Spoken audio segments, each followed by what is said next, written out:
sudah. Assalamualaikum dulu. Halo semuanya. Halo semuanya. Baru kita assalamualaikum. Assalamualaikum dulu.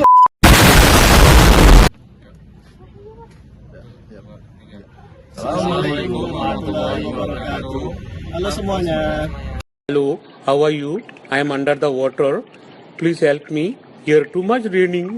Halo. Hai. Selamat datang di video kami tentang sejarah konstitusi Indonesia. Pada kesempatan kali ini, kita akan mempelajari bagaimana konstitusi Indonesia berkembang dari masa kolonial hingga reformasi. Dan bagaimana hal tersebut membentuk sistem hukum dan pemerintahan yang kita kenal sekarang. Mari kita mulai dengan masa kolonial. Ketika Indonesia masih berada di bawah pemerintahan Belanda. Pada masa penjajahan Belanda, sistem hukum di Indonesia sangat dipengaruhi oleh kebijakan kolonial. Salah satu peraturan hukum yang terkenal adalah Regelings-Reglement atau RR. RR merupakan bentuk undang-undang dasar yang pertama kali diterapkan oleh Belanda.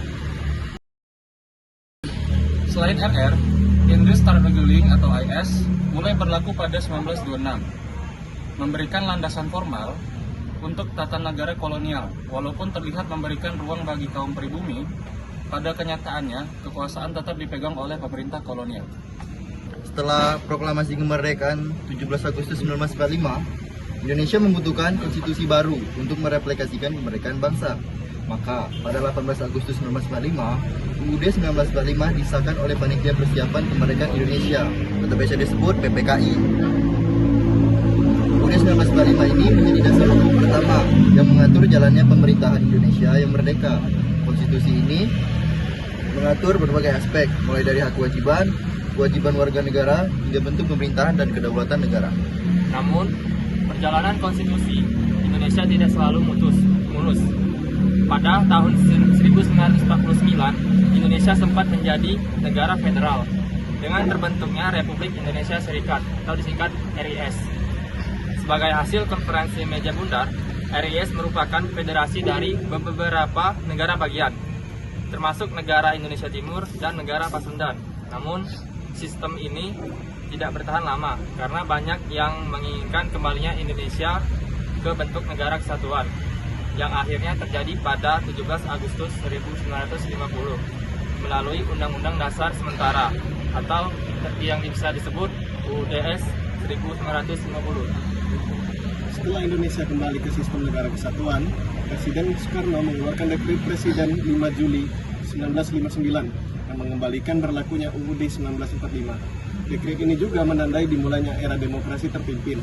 Setelah masa reformasi pada 1998, Indonesia mengalami amandemen terhadap UUD 1945 untuk menyesuaikan dengan prinsip-prinsip demokrasi yang modern. Amandemen ini membawa perubahan signifikan seperti pembatasan masa jabatan presiden dan perlindungan yang lebih kuat terhadap hak asasi manusia.